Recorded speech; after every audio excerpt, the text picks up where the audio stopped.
Porsche Taycan, and now we know how to pronounce it, of course. Porsche Taycan is going to be the only competitor to Tesla Model S, and it's coming out later this year.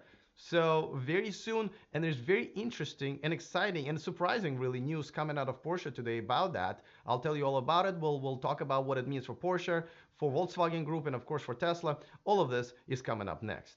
Taking over the world, electrifying the world, E4 Electric! Welcome to E4 Electric, your number one source of unbiased electric car news. If this is your first time here, please subscribe. And a quick shout out to one of my newer Patreons, Daryl. Thank you so much for joining my Patreon community. If you want to keep the show independent moving forward, please join me at patreon.com/E4Electric. One of the perks is you get to watch me live and hear all of this before anybody else. So thank you so much for supporting me, Daryl, and the rest of my Patreon community. All right, let's talk about Porsche Taycan. It was originally named Mission E, which I kind of like better, but they wanted to go with something that sounds very similar to the rest of their naming conventions. So Taycan, it took us a while to figure out how to pronounce it. Then they put out a video how to do it. All of that is great. And by the way, they don't have that many pictures of what it actually is going to look like. This is one of the few that they officially released. And by the way, it's like, it looks like it's like has like front end damage. I don't know why. The only other one that I found that they officially released is this one.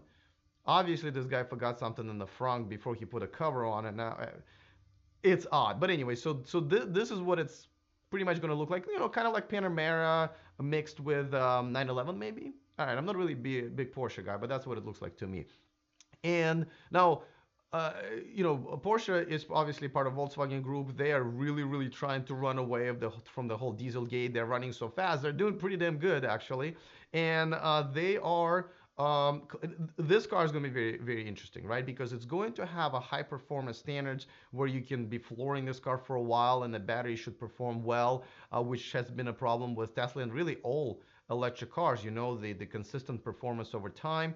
They're also going to have an amazing, and that's what they're claiming, 350 kilowatt rate, which means you can charge the whole car, I mean at least 80 or 90% of it, in just 10 to 15 minutes, which is way more acceptable than sitting at like superchargers for 40-45 minutes or sometimes an hour. So that's a big deal. And of course, as the Ionity network in Europe and Electrify America in the United States and Canada are growing with the 350 kilowatt option, this is really coming together at the right time. Now, let me remind you that this is the only competitor to Model S we've seen. Everybody else has been kind of competing either with pricing, with a kind of a, maybe with Model 3 or even lower price point, and really with the Model X, the SUV. No one really has put out a car that would compete with the Model S. So now this is it. As a matter of fact, Porsche has been claiming that a lot of their reservation holders are coming from being Model S owners. And now that, at least for now, there's a huge gap in the starting price for Model S. It starts at 94,000 now, and this one is expected to start about 85. Now they might have advantage even in pricing, which before they didn't. So which is crazy. And of course, you'll have a full tax credit here in the United States, so that makes it even lower and more competitive with Model S. I'm sure Tesla is not going to just, sit there and take it. But for now, this does look like a pretty decent alternative, or maybe even an upgrade from the Model S. But I haven't even told you the big news that I'm excited about, because there's just so much to kind of recap. Before that, I just want to remind you that this video and this channel is sponsored by the StarmanGifts.com. There's a link in the description of this video. It's the home of the adventures of Starman. I have a copy right here. You should have one as well. There's a discount code in the description of this video. They also sell a lot of other cool things if you're a fan of Elon Musk and Model X. Anyway, this is really cool. Check it out. All right, now what is the big news? And the fact is, they were going to make 20,000 of these cars per year. That was the rumor, and it's okay. It's not bad. It's decent. Just let me remind you that overall Porsche sells about 250,000 cars globally.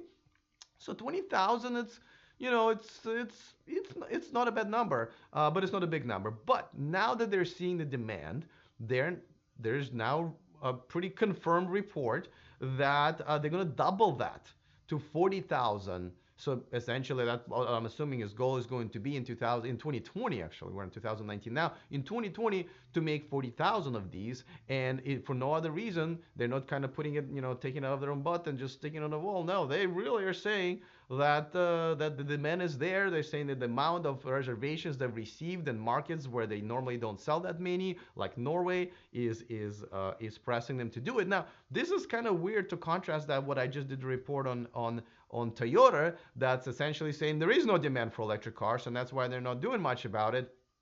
Besides the partnership with Panasonic, and that's another video that I just put out earlier today. But Porsche say no, there is a demand. We're going to move forward with it.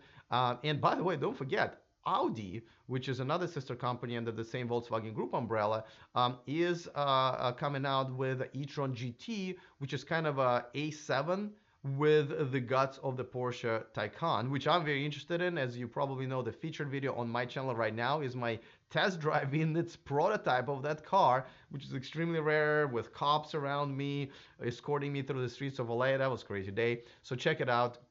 But it is definitely something that I have to say, I am surprised. I felt that Porsche was kind of really careful and cautious about it, but it looks like they look at the demand and they're saying, hey, yeah, we're going to go for it. Now, by the way, in the comment section, I want to know, do you think this car, as it stands right now, right? Let's say Model S will continue starting at 94,000.